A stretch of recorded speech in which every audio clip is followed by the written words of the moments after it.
Hello, everyone. I'm May, Elmo's mom, and I want to talk about digital diets. Now, here to share some ideas is child psychiatrist Dr. Amit Sen. Hello, Amit. What tips can you share to help us maintain a digital diet? Hi, May. A healthy digital diet is one in which children use educational material that is safe, child-friendly, and is bound by a routine with limits.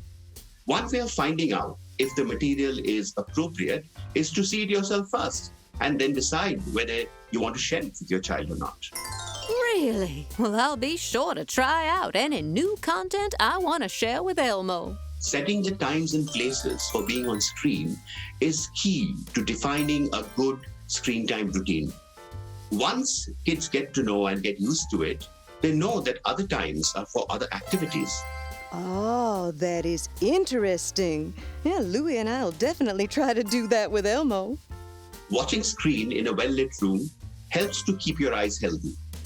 Screen breaks, time to do other activities, also helps children to reconnect with the world.